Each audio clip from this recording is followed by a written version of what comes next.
Sud Radio, le choc des idées, Jean-Marie Bordry. Soyez tous les bienvenus sur Sud Radio, votre rendez-vous dominical de 11h à midi, le choc des idées, avec nos invités et nos voix libres qui nous accompagnent. Stéphane Simon, toujours avec nous. Bonjour à vous, Stéphane. Bonjour à tous. Et nous sommes également en compagnie d'Arthur de Vatrigan. Bonjour à vous, Arthur. Bonjour. Directeur du magazine L'Incorrect. Dans vos kiosques d'ailleurs, avec cette magnifique une où vous reconnaissez évidemment Michel Houellebecq. Vous parlez de Dantec. Dantec par Houellebecq, en un mot, Arthur?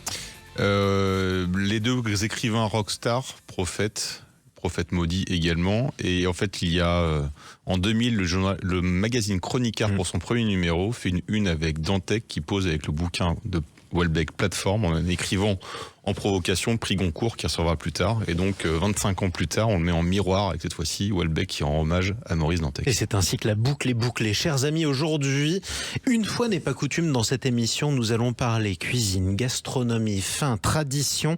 Alors c'est logique d'abord parce que notre ami Vincent Ferniaud nous a tous mis en appétit avec quelques envies de fromage, lui qui était en direct à l'instant du Salon du fromage et des produits laitiers pour son émission. Mais nous allons parler de plusieurs choses. Nous recevons deux invités cette fois-ci. D'abord, Jonathan Sixou, bonjour à vous. Bienvenue. Merci. Sur Sud Radio.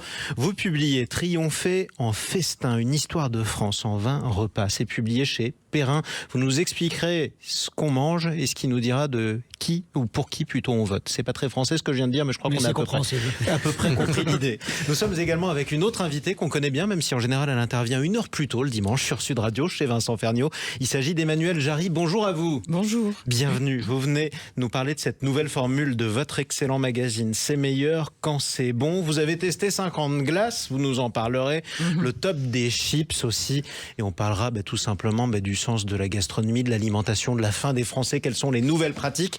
Qu'est-ce qui se perd? Qu'est-ce qui arrive? Est-ce qu'il faut s'en réjouir ou pas? Vous nous direz ce qui est bon, ce qui l'est moins peut-être. C'est ce qu'on verra. Mais avant ça, tradition oblige, une carte blanche, celle d'Arthur de Vatrigan qui nous parle du Made in France qui lui malheureusement a du plomb dans l'aile et pas seulement en matière de cuisine. Exactement. C'est comme vous toutes et tous et surtout celles et ceux, pour savoir ce qui est beau, grand, vrai, moderne et industriel, j'écoute Emmanuel Macron. Et il y a une semaine, dans le cadre du sommet Choose France, notre bon président déclarait sûr et fier de lui, ce qui est assez rare: la France est un grand pays industriel et je dénonce le défaitisme insupportable. Comprenez ceux qui auraient l'audace de ne pas m'applaudir. Problème, le lendemain, Duralex était de nouveau placé en redressement judiciaire. Duralex, c'est pas n'importe quoi, c'est notre enfance, vous savez, le verre dans lequel on regardait notre âge à la cantine, une marque française connue partout, exposée jusque dans des musées américains. C'était l'époque où la France rivalisait d'innovation avec son verre trempé et incassable, surtout qui rebondissait. Et pourtant on a essayé. Généralement, ça rebondit pas forcément là où il faut. Bref, c'était l'industrie française au sens noble du terme, un savoir-faire, une usine, des ouvriers, un territoire et une fierté. Mais voilà, Duralex, c'est aussi le symbole tragique de notre industrie en voie de disparition, qui ne date pas du règne de Macron. Il a juste accéléré le déclin en gesticulant un peu plus. Mais depuis plus de 30 ans, ce bien national s'effondre, malgré les prêts, malgré les dons. En 2024, pourtant, un espoir renaît. La société devient une SCOP, une société coopérative et participative. Évidemment, toute la gauche accourt à son chevet, de Lucie Castet à Antoine Léaumont, déguisés en ouvriers. Ils viennent célébrer l'aventure formidable des salariés, enfin débarrassés du méchant capital et des méchants patrons. Malheureusement, pari raté, car une entreprise, c'est pas seulement un mode de gouvernance. Ce sont des marges, des clients, des investissements, des stratégies, bref, un mode d'emploi kirghize traduit en chinois pour ceux qui n'ont jamais produit autre chose que des tweets indignés. Coucou Thomas Porte. Alors pour expliquer les échecs successifs, il y a évidemment des mauvaises décisions, mais il y a aussi les conséquences des idéologies jusque-boutistes. Une grosse partie des dépenses de Duralex passe dans la facture énergétique. Et les factures en Chine ou en Turquie sont pas les mêmes qu'en France. Les premières ont quelques zéros de moins. Et pourtant, la France produit l'énergie pour pas cher, mais la Sainte Europe nous rallonge la facture. Comme d'habitude, on subit ces règles absurdes. Et cette absurdité a des conséquences concrètes. Entreprises en redressement ou liquidation. Et derrière, des Français sur le carreau. Il paraît qu'on appelle ça la mondialisation heureuse. Mais revenons à Choose France, puisqu'il paraît que c'est un succès. 93 milliards d'euros d'investissement pour plus de 15 000 emplois attendus, a annoncé Emmanuel Macron. Alors les calculs, c'est pas trop mon truc, mais si je fais une petite règle de 3, ça nous fait quand même 6 millions d'euros l'emploi. Vous savez combien ça coûte? 1 million l'Armina. Bref, quand on regarde dans le détail, sur 93 milliards annoncés, il y a déjà plusieurs dizaines de milliards d'investissements qui étaient prévus.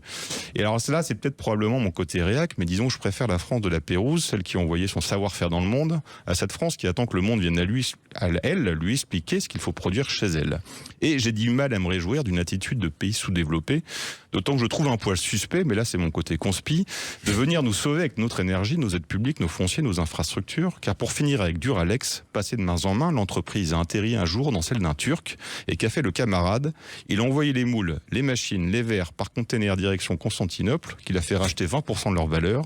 Résultat, les Turcs produisent aujourd'hui la même chose, mais moins cher. Exactement, et en aussi solide, ça on ne saura jamais, mais on pourra toujours le tester en l'envoyant sur quelqu'un, pourquoi pas. Merci beaucoup Arthur de Vatrigan, le Made in France qui se perd au milieu de tous ces discours. Une réaction, Jonathan Sixou? Malheureusement, je suis très souvent d'accord avec Arthur. Vous n'avez pas le droit de vous avez pas à vous excuser. Non, parce que le constat est... Moi, je suis d'accord avec Emmanuel Jarry, donc ça fait des équipes. C'est exactement. Mais c'est vrai que cette entreprise en particulier nous a tous marqués. C'est vraiment le verre de la cantine, le verre de l'enfance. Et il y a comme ça quelques produits, peu, mais il y en a auxquels les Français sont indéfectiblement attachés. Et c'est vrai que c'est un constat de simple tristesse que de voir ce qui nous échappe comme ça sous les yeux. Et puis curieusement, Emmanuel Jarry, c'est des souvenirs qui nous ramènent à nos premières pas, en tout cas quand on était gosse à l'école. Oui, tout à fait. Moi, j'ai encore des verres Duralex de mon enfance et je dis toujours, j'ai pas les moyens d'acheter pas cher. Donc voilà, je préfère acheter un peu plus cher que les produits chinois, mais qui perdurent dans le temps. Exactement, c'est solide, effectivement. Pas mal, c'est français. Stéphane Simon. Oui, alors on va continuer dans les bonnes nouvelles, même si celle-ci était quand même pas extraordinaire, puisque je rappelle que c'est plutôt la fermeture que l'ouverture. Mais bon, on est heureux aujourd'hui parce qu'on reçoit Emmanuel Jarry. Et évidemment, je rappelle que c'est la directrice de cette revue C'est meilleur quand c'est bon, mais c'est aussi le visage de toutes ces vidéos qui font des millions de vues sur les réseaux sociaux. Les vidéos de C'est meilleur quand c'est bon, c'est une influence de premier plan sur la cuisine. Et ce succès, vous le devez, Emmanuel, parce que l'on aime chez vous vos critiques, vos bonnes adresses, votre façon franche et directe de parler de la cuisine, de la gastronomie, cette manière de nous parler de notre patrimoine. Car la France est un pays où on aime manger et où on peut encore bien manger. Mais vous avez aussi ce petit côté Astérix et Obélix que l'on aime, parce que vous vous battez pour faire découvrir les artisans, les restaurateurs, ceux qui font finalement un peu de résistance à la mondialisation du goût et son uniformisation, et qui parfois nous servent non seulement une nourriture uniforme, mais aussi dégueulasse. Alors, vous venez nous parler de votre nouvelle formule. Après 3 ans d'existence, vous revenez avec une formule encore plus efficace, encore plus, je dirais, pratique, puisque vous avez décidé de faire une formule où, en quelques mots, on teste et on teste encore. Vous avez testé en particulier pas seulement les produits d'épicerie fine, mais aussi les produits de grande distribution. Là, on y trouve le top des chips et les 50 glaces, l'été approchant, les 50 glaces qui sont les plus marquantes pour nos papilles. Alors, je voulais aussi souligner que nous recevons Jonathan Sixou, qui lui raconte dans son livre passionnant Triompher en festin, paru aux éditions Perrin, les grandes tables, les grands aux grandes tables, et on s'aperçoit que l'histoire de France, à travers ces banquets, ces festins qui ont eu lieu de Saint-Louis à Valéry Giscard d'Estaing, eh bien, la cuisine est une manière aussi de faire passer de la politique, la diplomatie, elle passe par l'assiette, c'est ça la spécificité française, il faut en parler. Et ce que j'ai noté dans la conclusion de votre introduction, c'est que vous dites « Fait notable, nos habitudes alimentaires ont davantage changé ces 100 dernières années qu'en 2 millénaires ». On va y revenir, mais je voudrais vous poser à tous les deux une question, puisque vous êtes 2 fins observateurs des mœurs gastronomiques. Qu'est-ce qui caractérise notre époque vue de l'assiette, ce moment que nous traversons, cette cuisine de cette France angoissée de 2026 ? Alors, Emmanuel. Alors moi, si on considère notre époque, c'est-à-dire ça dépend ce qu'on pense par époque, mais j'ai 53 ans et j'ai commencé à m'intéresser à la cuisine, j'en avais 20 à l'université, et à l'époque, je me souviens qu'on parlait surtout des chefs, de la créativité, de qu'est-ce qu'on pouvait aller chercher loin. Et puis aujourd'hui, depuis une vingtaine d'années, on pense tradition beaucoup. Alors nous, quand on a commencé C'est meilleur quand c'est bon il y a 10 ans, on était à fond là-dedans, dans la tradition, les produits des terroirs, et c'était déjà une tendance, mais il y avait d'autres, on parlait aussi de la créativité. Et là, vraiment, j'ai l'impression qu'on est allé un peu trop loin, peut-être dans l'ailleurs, dans l'explosion, dans la mondialisation, et donc il y a un retour vraiment très très fort de ça. Mais je me souviens quand j'étais étudiante, il y avait 2 chercheurs, Marie et Philippe Iman, je ne sais pas si vous les connaissez, qui avaient montré, quand on étudie le discours gastronomique et les écrits depuis le XVIIe siècle que la gastronomie, elle oscille toujours entre ces deux pôles, la tradition et la création, en fait. Et c'est des cycles. Au XVIIe, on était peut-être plus dans la création, ce qui était la création pour l'époque. Là, ce que je vois depuis une vingtaine d'années, c'est ce besoin en fait de se rattacher au terroir et à la tradition française, parce qu'on a peut-être peur de perdre ça. Ouais, le balancier est peut-être parti un peu loin d'un côté de la exactement. création, et on revient un peu sur la Et tradition. ça se voit d'ailleurs dans le dernier classement. C'était un sondage Ipsos qui avait été fait en fin d'année dernière sur le plat préféré des Français. Il y en avait 3. Dans l'ordre, c'était le bœuf bourguignon, ensuite le cassoulet, et en 3e position arrivait la blanque de veau. On ne parle plus du couscous qui a occupé la tête de ce classement pendant au moins 15 ans, si ce n'est plus. Et donc vous parliez de Stéphane de France angoissée. Il y a peut-être ce retour. Alors je déteste l'expression, mais elle est couramment employée, de plats réconfortants, ce sorte de ces plats en fait, Ces plats en sauce dont vous parlez formidablement d'ailleurs. Ce qu'on appelle aussi des plats de famille, des plats. C'est la marmite du dimanche. Enfin, c'est tout ce qu'on veut. Et on parlait des verres du Ralex. On a tous des souvenirs d'enfance, de marmites, de plats. Et en général, c'était pas le meilleur couscous qu'on nous y servait. Après, c'est un vrai plat réconfortant quand c'est bien fait quand même, le couscous, faut le reconnaître. Donc je pense que c'est pas un hasard effectivement qu'il y ait ce retour à une sorte d'ancrage terrestre, terrien, qui se rejoint, qui se retrouve dans bien des pans du monde actuel aujourd'hui, me semble-t-il. Et il est vrai qu'on est peut-être allé un peu trop loin. Dans certaines tendances, et que finalement on a envie, on a besoin de remettre un peu les pendules à l'heure, tout simplement. Ouais, mais toujours, surtout quand c'est l'heure de manger, tout simplement. Nous sommes dimanche, je vous le rappelle, dans 40 minutes à peu près, il sera midi, vous commencez tous à avoir faim.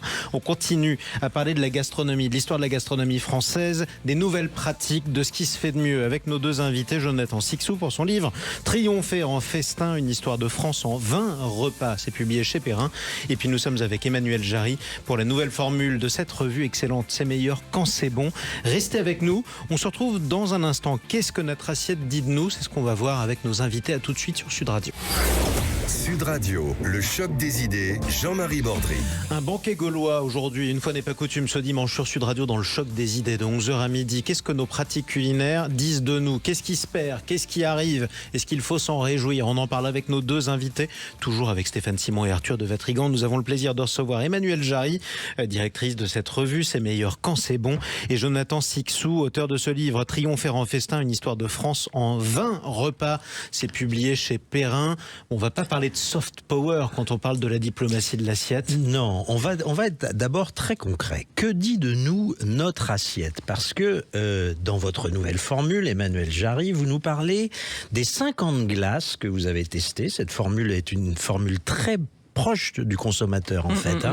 Et puis vous parlez du top des chips aussi, les chips au chaudron, les chips au sel de Guérande, les chips de tradition, mais les chips aussi industriels qu'on trouve en paquet dans nos supermarchés. Et on a envie de vous demander tout simplement, eh bien, qu'est-ce que c'est que cette manière d'être, manger des glaces et manger des chips? Non, mais je pense que ça dit de nous un rapport au monde et peut-être au plaisir.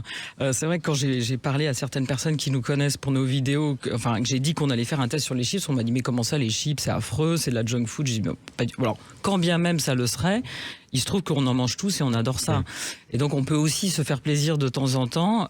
On n'est pas obligé d'être toujours à réfléchir à ce qu'on mange et tout ça. Et donc moi j'aime beaucoup les chips, l'été arrive, donc ça dit de nous un rapport au monde et au plaisir. Je crois qu'il y a des études qui montrent quand même que la notion de plaisir, elle est importante.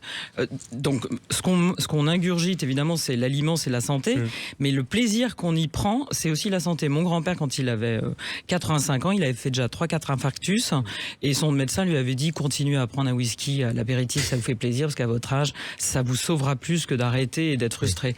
Donc voilà. Je suis pas sûr qu'on le dirait aujourd'hui. Peut-être que les médecins ont changé de discours. Mon grand-père est pas mort il y a très longtemps. Et ceci dit, c'est important aussi. Ça existe les gens qui ne prennent aucun plaisir à manger. Il y a des gens qui n'aiment pas bouffer.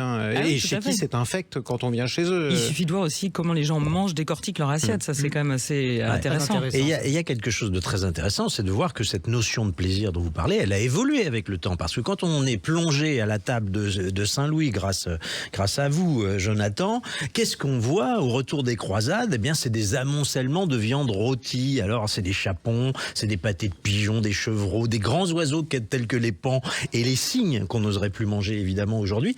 On ne cuisine pas de légumes. En revanche, on a une manière de manger les viandes rôties qui est complètement dingue parce qu'en fait, on varie les sauces. Il y a que de la viande à manger pour faire caricatural et beaucoup de sauces avec beaucoup d'épices dedans pour varier les goûts. Et ça, c'est plus du tout, vous imaginez aujourd'hui se nourrir que de ça, on n'y arriverait pas. C'est donc que ça a évolué. Un régime hyper carné c'est une démonstration de puissance. La table médiévale, ça c'est une constante de l'Antiquité à nos jours, la table demeure une démonstration de puissance avec une évolution dans la culture, dans le raffinement, dans la cuisine évidemment. Et là vous faites référence à la table médiévale. On appelle le Moyen-Âge qui est quand même une période qui dure plus de 1000 ans, donc c'est un peu vague et flou. Néanmoins, le temps de la gastronomie, l'histoire de la gastronomie est un temps long, et effectivement, on a mangé à peu près la même chose de l'Antiquité à la fin du Moyen-Âge, voire à la Renaissance, de la Renaissance au 19e siècle, et vous le disiez tout à l'heure, on a ces 200, 150 dernières années connu un chamboulement incroyable. À la table médiévale, et ça dure jusqu'à la Renaissance, donc, cette représentation des viandes carnées est un signe de force, c'est un signe de puissance, parce que on n'a pas toujours mangé à sa faim. Et lorsque vous arrivez quelque part et que vous avez beaucoup plus de nourriture que de convives, beaucoup plus de nourriture que d'appétit, ont les convives, on arrive à cette notion, on en parlait, de gâchis symbolique. Et parce que vous êtes puissant, vous pouvez vous permettre de gâcher la nourriture alors que, en temps normal, on ne mange pas à sa faim. Évidemment, ce gâchis symbolique, il est que symbolique parce que le plat qui n'a été touché que par les yeux retourne à l'office. Et là, il y a tout un système qui va durer jusqu'à la Révolution française d'ailleurs, très bien organisé. Avec Jacouille qui le mange par terre, en général. Alors il y a ça aussi, effectivement. Alors, on voit beaucoup d'évolution de la mode sur la gastronomie. Alors c'est vrai que ce qu'on découvre dans le livre de Jonathan, c'est que c'est assez récent finalement, mais il y a beaucoup de mode. Mais il y a peut-être une nouveauté, alors je ne sais pas de quand ça date, mais c'est des injonctions. Les injonctions aux régimes spéciaux, les injonctions à sans protéines. Maintenant la sémantique, ça change. Alors, en gros, sans viande, quoi. Des injonctions au véganisme. Alors, et vous, est-ce qu'Emmanuel Géry, vous avez vu une augmentation des commentaires un peu critiques en disant non, il faut pas prendre ça, faut pas manger ça.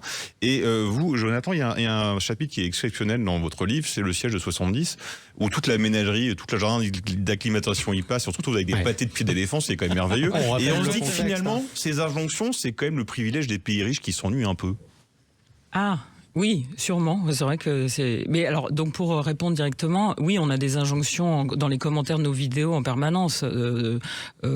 Parce qu'on nous reproche de manger trop de viande, de pas assez, de pas assez varié aussi. En tout cas, on nous dit vraiment beaucoup ce qu'il faut faire. Et puis, moi, je vois les personnes autour de moi qui réfléchissent énormément à. Il faut pas manger comme ci, comme ça. Enfin, il se trouve que moi, c'est pas du tout des problématiques qui m'intéressent dans la cuisine. Donc, j'ai toujours mangé spontanément, équilibré et par plaisir. Comme là, je réponds. On m'a interviewé pour un podcast, c'était vieillir et alors, oula, alors c'est bien dommage. Mais ça n'empêche que j'ai expliqué que je mange pas à 50 ans comme à 40 et ni comme à 30, mais ça s'est fait naturellement, quoi. Donc, mais effectivement, les injonctions. Mais c'est vrai qu'on est un pays de donneurs de leçons aussi. Selon ce que vous mangez, on va commenter ce que vous mangez, votre recette, ce que vous mettez, est-ce que vous faites une mauvaise carbonara Ah oui, c'est vrai que j'avais oublié les recettes. Je pensais au restaurant, mais dans les recettes, bien sûr. Ah bah, c'est jamais la bonne recette. Non, jamais. Et on parlera de votre salade. Vous mettez des chips et de la myrtille, si je me souviens bien, ou de la framboise. De la framboise. Pardonnez-moi, dans une de vos salades. Oui. Il y a une spécificité française aussi dont il faut dire quelques mots, c'est la manière de présenter. Et ça a évolué avec le temps. Parce que dans le livre de Jonathan, il nous convie à la table, je crois, de François Ier, où là, on mange toujours beaucoup de viande, il y a toujours cette démonstration de puissance, mais il y a quelque chose en plus, c'est que les volailles, elles arrivent avec la peau et les plumes en plus reposées. C'est-à-dire qu'on écorchait la volaille, on la faisait cuire, puis on remettait la peau et les plumes dessus. Vous imaginez aujourd'hui la tête de Sandrine Rousseau si vous lui apportez une volaille comme ça avec les plumes. Mais c'est une spécificité française de se creuser la tête comme ça pour présenter. Après, ça a été copié, mais comme beaucoup de choses inventées en France en matière gastronomique, notamment, ça a été l'exemple à suivre pendant des siècles dans les cours d'Europe. Là, le grand oiseau, c'est un paon ou c'est un signe qu'on apporte paré, comme vous le décrivez. C'est vraiment uniquement pour des grands repas de fête. C'est absolument pas un plat du quotidien, parce que c'est prestigieux. Ça marque donc un fait notable qui est célébré par un festin. On n'en mange pas beaucoup parce qu'on dit que c'est pas forcément très bon. Mais oui, parce que d'ailleurs plus personne en mange alors qu'on manque pas de signe. Non, il y a eu un chef italien ou espagnol, je ne sais plus, qui servait encore du paon il y a quelques années. C'est pas interdit. Mais non, il élevait lui-même ses paons pour les servir à ses clients. Ça doit être long à plumer quand même. Et d'où la technique de l'écorchement. Vous prenez la peau comme un manteau et vous. Mais non, il y a un autre fait notable aussi, c'est que paraît-il que cela sentait très mauvais parce que l'animal rôti sur lequel on remet une peau écorchée dégageait des odeurs pas très agréables. D'où l'utilisation également à la table et dans la salle de festin durant des siècles d'encensoirs. Vous aviez beaucoup d'encens, de parfums qui animaient aussi le repas. Et c'était aussi, dit-on, pour cacher. On utilisait comme odeurs. du Fébreze, par exemple, du déodorant autour du repas parce qu'il sentait mauvais, vraiment. Uniquement sur cet exemple précis de sur l'animal cette continuité dans la présentation, moi je voudrais entendre Emmanuelle Jarry nous parler, parce que est-ce qu'on en fait pas un peu trop parfois dans la présentation? Ce que j'aime bien dans C'est meilleur quand c'est bon, c'est que vous n'hésitez pas à présenter des recettes et des plats qui sont pas instagrammables finalement. C'est-à-dire ils sont en sauce, ils sont ceci, ils ont pas nécessairement bonne mine, c'est pas super photogénique, mais c'est très très bon. Oui, parce que nous on répond toujours à cette phrase, c'est meilleur quand c'est bon. Donc et puis je suis pas très bonne pour dresser les plats. Oui, nous on n'a pas fait trop attention à ça, mais ce que j'ai remarqué, pour revenir avec l'histoire de la présentation avec les plumes, c'est que de plus en plus on ne veut plus voir la forme de l'animal qu'on mange. Donc les poissons ça passe pas très bien, donc on les vend en darne, en filet. Et je me souviens d'une vidéo que j'avais fait avec un congre et je le tenais comme ça et tout, ça avait beaucoup choqué. Et quand j'ai fait du cabri aussi, ça a beaucoup choqué. On m'a envoyé des photos de petits chèvres. Plus c'est mignon, plus c'est bon. Est-ce que c'est pas aussi parce y a cette sensibilité-là on sait de moins en moins découper, par exemple, vider un animal, pour le coup, ça c'est vrai, de moins en moins de gens en proportion de la population savent faire ça. On sait pas le faire, et puis ce qu'expliquent les bouchers, c'est que vraiment les gens, vous savez, autrefois on voyait la tête du bœuf avec du persil dans les oreilles chez les bouchers. Moi quand j'étais enfant, je l'ai encore vu dans les campagnes. Ça se voit plus? Et non, maintenant sûrement pas, il faut surtout pas voir, et les poissonniers aussi le disent. Donc il y a cette sensibilité-là qui s'est développée parce qu'on a un autre rapport aux animaux. On mange moins de chevaux, par exemple. Les boucheries chevalines ferment les unes après les autres. Pour rebondir sur ce que dit Emmanuel, il y a un seul animal qui doit être vendu avec sa tête, c'est le lapin. Et ça remonte à une loi qui date du XIVe siècle, qui est toujours en vigueur, parce que les bouchers parisiens avaient tendance à vendre du chat pour du lapin. Et donc à partir du XIVe siècle, ils ont l'obligation de montrer l'animal avec sa tête. Exactement, comme ça on en est sûr. Effectivement, là, c'est une différence d'oreille, surtout. Quoi qu'il en soit, restez avec nous. On va continuer à parler de l'alimentation, de la gastronomie, des traditions culinaires, toujours avec Stéphane Simon et Arthur de Vatrigan, nos deux invités, Jonathan Sixou et Emmanuelle Jarry. Tiens, on va parler aussi des représentations, on parlait de symboles, les représentations politiques. Pourquoi il est de bon ton, quand on est très à droite, d'affirmer haut et fort qu'on mange du cochon parce qu'on adore en manger? Pourquoi certains écolos adorent faire la leçon en disant que le barbecue c'est pas bien? Pareil, on en parle dans un instant dans le Choc des idées sur Sud Radio. Sud Radio, le choc des idées, Jean-Marie Bordry. Le choc des idées sur Sud Radio, on est ensemble jusqu'à midi, on parle tradition, cuisine, gastronomie, une fois n'est pas coutume. Qu'est-ce qui se perd? Qu'est-ce qui arrive? Pourquoi on donne des leçons à tous ceux qui mangent en fonction de ce qu'ils mangent? Est-ce que manger, c'est faire de la politique? C'est en quelque sorte la question qu'on se pose avec Stéphane Simon et nos invités. Oui, c'est meilleur quand c'est bon. Ne parle pas politique, Emmanuelle Jarry. C'est un magazine où on parle de gastronomie, d'artisans, des gens qui vous mettent en joie. Mais il se trouve quand même que l'assiette est devenue une bataille politique. C'est assez fou, mais désormais on parle de gastronationalisme. Figurez-vous que le cochon est devenu identitaire. Et on l'a vu autour de cette polémique qu'il y a eu avec les banquets du canon français. Et dans le même temps, vous avez des écolos qui développent une phobie du barbecue. Alors, est-ce que, tout simplement, la question que je vous pose, c'est est-ce que manger, c'est faire de la politique ? Bah oui, je pense que malgré nous, on est obligé. Quand j'ai commencé C'est meilleur quand c'est bon, j'avais pas une seconde l'idée de faire de la politique. Mais d'abord, j'ai commencé à dire j'aime la cuisine identitaire sans maîtriser. Donc on m'a dit mais t'es dingue, pourquoi tu parles comme ça et tout ça. Bon, j'ai dit parce que je le pense, mais j'avais pas du tout conscience de ce que je disais à l'époque. Maintenant je sais tout ce que je maîtrise tout ce que je dis. Donc quand je le dis sciemment, à l'époque pas du tout. Et en fait, oui, on a été rattrapés puisqu'on filme tout ce qu'on aime. Et donc on a filmé des boucheries halal, des restaurants cachers, une sœur orthodoxe d'un couvent du sud de la France qui est venue faire des recettes. Et j'ai dit tant pis, c'est comme ça, je vais le faire malgré tout, mais parce que pour moi il n'y avait pas de volonté politique, mais on a été rattrapé par ça, effectivement. Et quand je dis cocorico, on me dit oulala, mais comment ça ? Et ça veut dire qu'il y a des commentaires qui se mettent sous vos vidéos et qui vous font des observations sur... Des gens qui se désabonnent, qui menacent de se désabonner aussi, des gens qui disent comment vous pouvez filmer telle et telle personne. Et puis on est suivi par tous les bords politiques, François Hollande, Sarah Knafo ou François Ruffin. Tous ces gens-là nous suivent, donc voilà. Ils sont abonnés à la nouvelle formule. Ils nous suivent sur les réseaux sociaux, oui, tout à fait. Et Jonathan, alors pour vous, manger, c'est politique ? Manger n'est pas...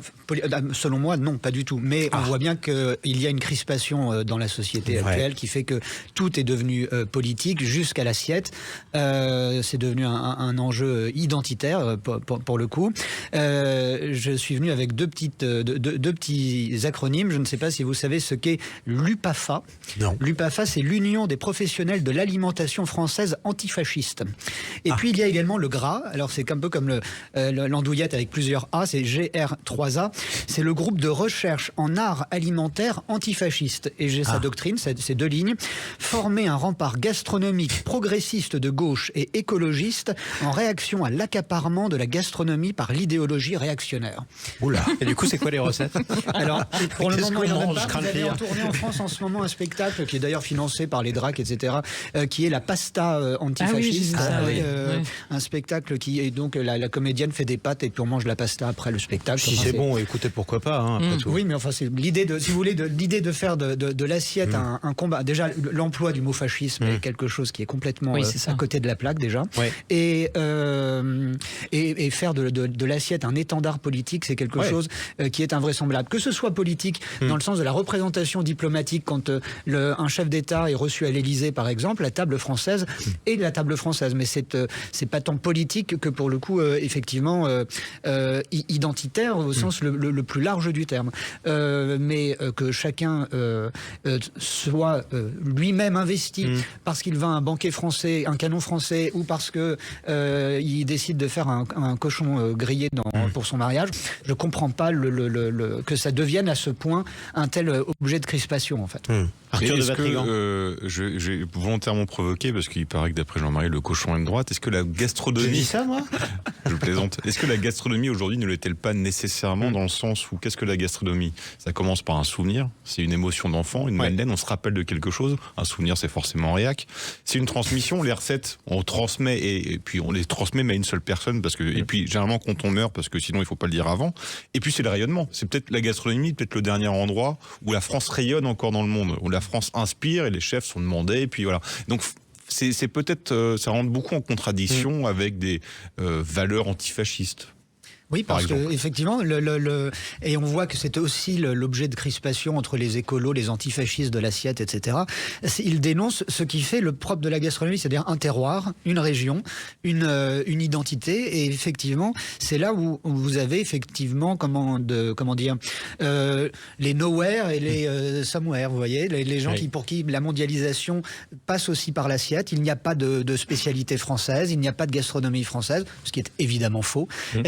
Et d'autres en face qui peut-être se crispent davantage aujourd'hui à défendre leur tradition gastronomique régionale ou familiale. Après, on n'est pas obligé de se servir de la cuisine pour faire de la provoque, quel que soit le côté. D'ailleurs, si vous aimez le cochon, vous avez raison, mais bouffez-le, votre cochon. C'est pas une raison pour expliquer aux autres que vous êtes content de le manger parce que les autres ne l'aiment pas. C'est exactement ça, oui. Parce que le canon français, je pense qu'il y a une vraie démarche, peut-être pas au départ, mais maintenant un peu politique, idéologique. Pourquoi Vous en le avez eu nier? quelques-uns, en tout cas, à l'intérieur Ah oui. de la salle qui ont été filmés et qui le revendiquaient comme Voilà. tel. Bon, voilà. Mais à la limite, pourquoi le nier? Parce que le Lupafa, est-ce qu'ils se sont créés à la suite Je crois que c'est assez Voilà. concomitant. Oui. Alors c'est marrant quand même ces mouvements de résistance comme ça, ou ces mouvements politiques qui se jettent sur l'assiette pour brandir les étendards politiques classiques, parce que on est quand même dans un moment de l'histoire de l'humanité où on n'a jamais mangé aussi divers. C'est-à-dire que si n'importe quel habitant d'une ville, une agglomération même moyenne, peut manger cambodgien, vietnamien, italien, etc. Et puis s'il a envie de faire de la cuisine bistronomique ou de tradition, on peut le faire. Alors pourquoi est-ce que ça se crispe à ce moment où précisément l'offre elle est sur la table, j'allais dire, mais elle est très large? Spontanément, j'ai envie de vous dire parce que le niveau baisse. Ça baisse partout. Et ça baisse le niveau du débat politique est en dessous de zéro. Les gens qui sont censés animer ce débat politique ne sont pas plus hauts. Et donc, on finit par devoir se rattraper à ce qu'on peut. Et je pense que la cuisine est devenue, alors qu'encore une fois, ça ne l'était pas forcément, est devenu cet objet de crispation à côté de la plaque. Et ça correspond effectivement ça devient l'argument de ceux qui n'ont plus d'argument. On se rappelle la campagne des municipales, vous aviez eu quelques démonstrations. Un tel était content de montrer qu'il mangeait un crousti poulet. Voilà, c'est ça. Un autre était content de montrer qu'il mangeait un tartare bien français. Bon, ça vole haut, effectivement, Oui, c'est Stéphane. Non, mais il y a peut-être aussi quelque chose, c'est que on est peut-être allé trop loin du côté de la cuisine fusion. J'avais envie de vous entendre là-dessus, Emmanuel. C'est vrai qu'il y a eu une mode au début des années 2000 où il fallait mettre de la fusion partout, il fallait mettre de la molécule. Et puis finalement, c'est comme la mondialisation un peu trop forcée. On en a plus trop envie. Il y a des mouvements de balancier Oui, inverse. c'est ce que je vous disais tout à l'heure. J'ai l'impression que c'est ça, ces mouvements de balancier. Et puis aussi quand même parce que ce qu'on mange, c'est ce qu'on est. Alors la façon dont on parle, la façon dont on vote, la façon dont on s'habille, pourquoi pas la façon dont on mange deviendrait aussi politique. Moi, mais le cochon est vraiment un exemple. Puisque la société se polarise, pourquoi Vous le voyez dans les commentaires, vous mettez une recette de cochon en vidéo, par exemple, on vous accuse d'être facho. Si jamais vous allez manger à Non, pas du tout. Ça va encore Oui, ça. Mais c'est déjà ça. Vous voyez que tout n'est pas crispé. Puis moi, j'ai toujours dit depuis 10 ans que c'était ma viande préférée parce que c'est vrai, j'aime la charcuterie. Donc nous, on a quand même des gens qui aiment la France et qui aiment, mais quand je vais filmer de la cuisine asiatique, tout le monde se réjouit aussi. Il y a il y a 2 ou 3 bonnes recettes quand même. Faut le reconnaître. Arthur de Vatrigan. Il y a même de la cuisine fusion assez intéressante aujourd'hui. J'ai découvert un resto qui faisait de la cuisine et japonaise et africaine en fusion. C'est assez étonnant. Alors il faut aimer le piment quand même. Ça dépend des palais. Mais est-ce qu'il n'y a pas au-delà, en fait, la politique n'est pas une conséquence de l'urbanisation. C'est-à-dire que beaucoup de gens en fait ne savent plus comment pousse une carotte, ne savent plus comment on élève un cochon, ne voient plus le début à la fin, ce qui n'était pas le cas il y a peut-être 100 ans, et c'est pourquoi l'accélération, en tout cas les évolutions gastronomiques ont une accélération énorme depuis un siècle, beaucoup plus que les siècles d'avant. Est-ce que simplement l'urbain qui a les moyens de déguster des plats de restauration est complètement déconnecté de la manière dont ces produits viennent, sont élevés, sont abattus et sont cuisinés? Et oui, sûrement, mais pourquoi il en ferait quelque chose de politique Parce qu'en fait, il ne voit plus de lien. C'est une déconnexion totale, et donc quand on a une déconnexion, on essaie de trouver des histoires, on essaie de raconter des choses. Si les gens sont choqués, par exemple, de voir un animal, une tête de cochon, dans une boucherie ou une tête de bœuf, c'est parce qu'en fait, ils n'ont jamais vu un bœuf abattu, ils n'ont jamais vu dépecer un bœuf, ils n'ont jamais été dans dans un abattoir ou à la campagne, à la fête du cochon, quand on abat un cochon et qu'on le dépiote. Il y a une rupture totale, en fait, entre l'existant et l'assiette. Il n'y a plus de continuité. Oui, ça c'est sûr. On l'observe aussi, on l'a beaucoup dit dans les écoles. Vous savez, les enfants qui savent plus dessiner les... Mais oui, peut-être. Là, je sais pas trop. Je saurais pas. Moi non plus, c'est pour ça que je te dis. Jonathan qui va répondre. Pardon. Jonathan Sixou. Non, mais il y a de toute façon une aseptisation de la vie en général. À la campagne aussi, d'ailleurs, parce qu'on tue plus d'animaux non plus à la campagne, en général, quand on chasse pas. Et à la campagne, regardez à quoi ressemble la campagne française aujourd'hui. On fait ses courses au supermarché. Donc la vie, finalement, s'uniformise. Et s'uniformise à travers l'aseptisation. Et néanmoins, il y a je pense, peut-être que je me trompe, mais je le crois, cet attachement, quand on parle de cuisine, aux Français en général, la cuisine française résonne particulièrement, fait alimente du moins Oui. des souvenirs, ce genre de choses. Et je voulais rebondir sur ce qu'on disait justement tout à l'heure. C'est peut-être pas politique, mais identitaire au sens propre du terme. Vous avez un très grand chef dans la seconde moitié du 19e siècle qui s'appelait Jules Gouffet. Et Jules Gouffet disait que la cuisine était une partie de notre nationalité. Et plus près de nous, un autre grand chef qui est mort il y a quelques années, c'était Michel Guérard, qui disait que la cuisine française était une cuisine de civilisation.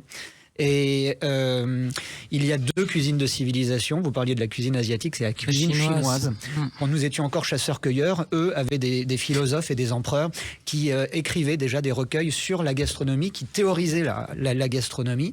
Nous, on est arrivé à la même chose, mais au 19e siècle, à la fin du 18e et surtout au 19e siècle, avec à partir d'Antonin Carême, où là, on va rentrer dans cette culture, cette civilisation de la gastronomie, cette théorisation, cette philosophie de la chose. Exactement, et puis c'est devenu l'image de la France, évidemment. Exactement. On s'en vante beaucoup, parfois même on énerve le reste du monde à force d'en parler.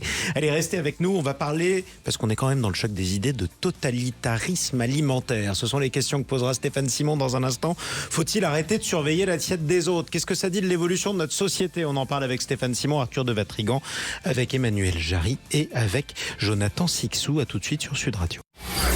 Sud Radio, le choc des idées, Jean-Marie Bordry. Nous sommes en direct ou presque jusqu'à midi sur Sud Radio. Nous approchons de l'heure du repas. C'est pour ça qu'on parle de la gastronomie, des traditions françaises. Qu'est-ce qu'on met dans notre assiette? Qu'est-ce que ça dit de nous? On est avec Stéphane Simon, Arthur de Vatrigan et nos deux invités, Jonathan Sixou et Emmanuel Jarry. Est-ce qu'on file vers le totalitarisme alimentaire? Stéphane Simon. Oui, on est content. On reçoit Emmanuel Jarry aujourd'hui. C'est meilleur quand c'est bon. La question et la réponse. Non, mais c'est aucun.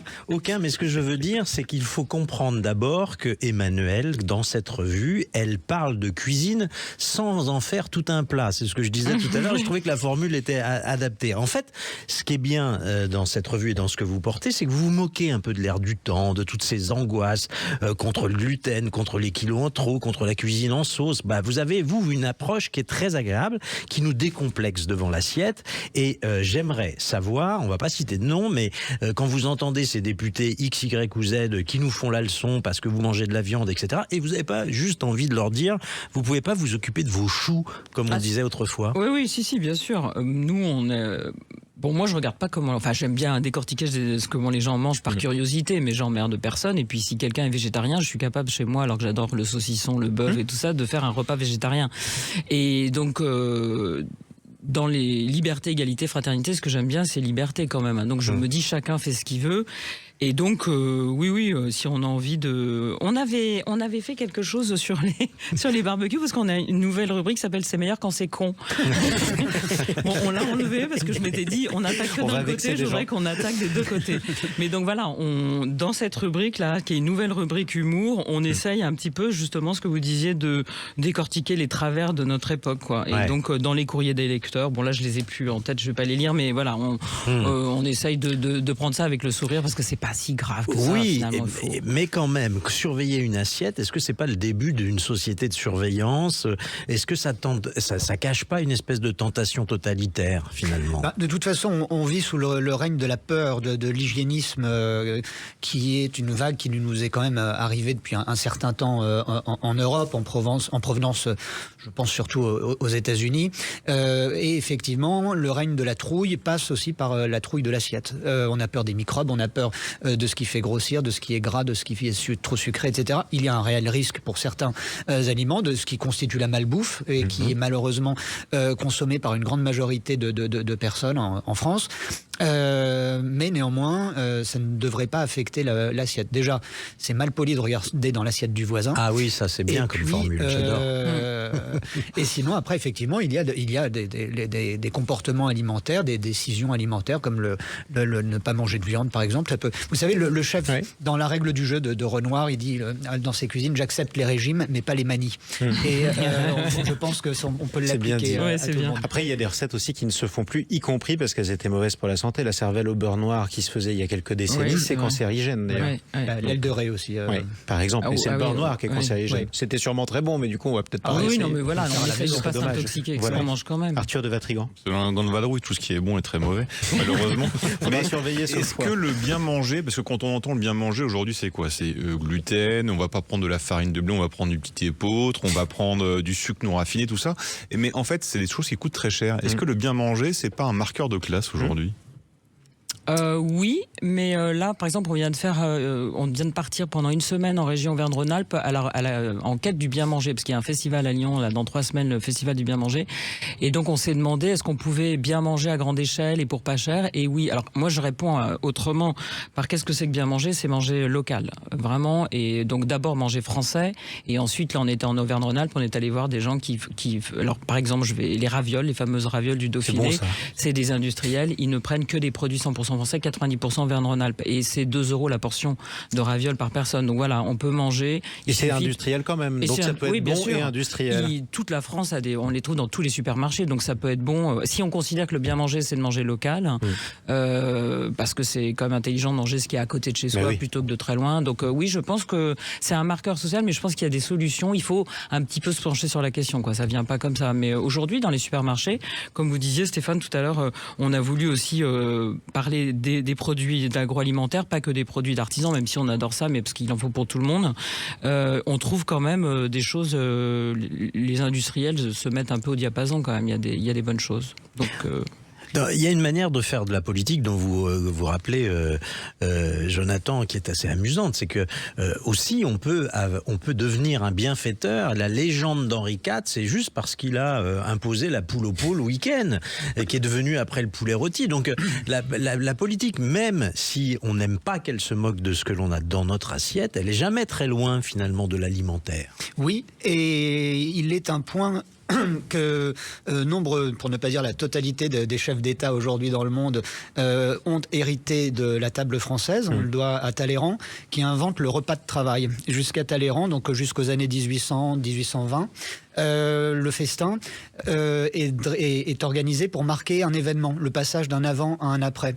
Talleyrand organise ce qu'on appelle aujourd'hui le déjeuner de travail, qui peut être aussi un dîner. On prépare l'événement à table, en mangeant, ce qui peut faciliter les échanges. Ça met de bonne humeur. Événement qui sera ensuite célébré par un festin. Mais le repas politique, le repas diplomatique est inventé par Talleyrand au début du 19e siècle. Donc ça, c'était effectivement un prodige français, dirais-je. Quant à Henri IV, on parle évidemment de la fameuse poule au pot, mais le royaume est dans un état épouvantable après les guerres de religion, et il va entamer un vrai travail avec des agronomes à travers tout le pays, et avec Sully, son fidèle ministre. Vous savez, la fameuse phrase de pâturage et labourage sont les deux mamelles de la France. Voilà. Et ils vont commencer à assécher les marais, à apprendre aux paysans qui ne le savent pas très bien alors à respecter les terres, etc. Oui, il était bien. On calme une guerre civile, en fin de compte, en parlant de gastronomie. C'est très français aussi, ça. C'est comme ça. Exactement. Allez, on arrive à la fin de cette émission et on approche de l'heure du déjeuner. Tout le monde a faim en nous écoutant. Recette. Emmanuel Jarry, vous allez nous proposer une recette de taboulé qui est dans votre magazine C'est meilleur quand c'est bon. Et pourquoi le choix du taboulé d'abord? Parce que on croit que c'est une recette triviale et sans intérêt. On se dit pourquoi elle nous donne ça, on va pas acheter sa revue pour cette recette. Alors que pas du tout. Cette recette, il y a de la pastèque, il y a de la fraise, de la menthe fraîche, de la groseille, et on revisite vraiment le taboulet. Et je vous assure que si vous faites cette recette, vous allez penser plus au taboulet de la cantine, pas bon, mais enfin voilà, c'est une autre. Au bon taboulet. Voilà, on donne des recettes simples. Je le dis d'autant plus que c'est pas moi qui l'ai fait, c'est le génial Jean-François Mallet, l'auteur des livres Simplissimes. Et les photos en plus sont hyper belles. Ça donne faim. Voilà, donc il y a la salade croustillante au poulet rôti par exemple, avec des chips. Et des framboises, j'ai vu à côté. Et des framboises, la sauce de framboise. C'est exotique quand même, non? Game changer, qui change la donne. Ouais, exactement. Voilà, c'est à découvrir dans cette revue. C'est meilleur quand c'est bon, le dernier numéro avec une nouvelle formule. Allez, les recettes aussi dans l'ouvrage.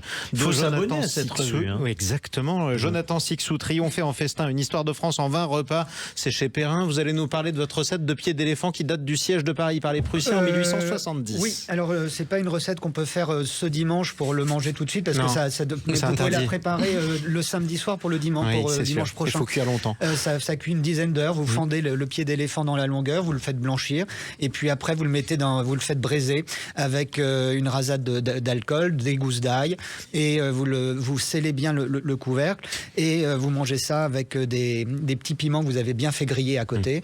C'est une recette du Café Anglais, le célèbre restaurant des Grands Boulevards. Ne faites pas ça chez vous, évidemment. D'abord, on n'a pas le droit de tirer sur les éléphants. Et ensuite, c'est ce que les Parisiens mangeaient quand il n'y avait plus rien à manger pendant le siège de la ville en 1870. Merci beaucoup, Jonathan Sixou. Ce livre dans lequel on apprend beaucoup de choses. Triompher en festin, une histoire de France en 20 repas. C'est publié chez Perrin. Merci à vous également, Emmanuel Jarry. Je rappelle votre revue, dernière formule, nouvelle formule, c'est meilleur quand c'est bon. Vous avez testé 50 glaces et aussi le top des chips. Puisqu'on parle de chips et de patates, je vous recommande l'excellent bouquin de notre ami Vincent Ferniaud qu'on embrasse très fort. On veut des patates. Là aussi, vous avez toutes les recettes possibles et imaginables de patates. C'est chez Albin Michel de mémoire et on l'embrasse encore très fort. Stéphane Simon, je vous dis à bientôt sur Sud Radio. Sûrement. Arthur de Vatrigan également. Continuez à lire l'Incorrect, c'est dans vos kiosques avec cette une Dantec par Welbeck. C'est à découvrir dans le dernier numéro de l'Incorrect. La suite de votre journée, eh bien, c'est la vie devant nous avec Laurent Permas. On va parler notamment du vieillissement dans les villes d'Île-de-France. Vous verrez, on va vous donner 2 ou 3 astuces avec un maire. Juste après les infos, bon dimanche et puis bon appétit.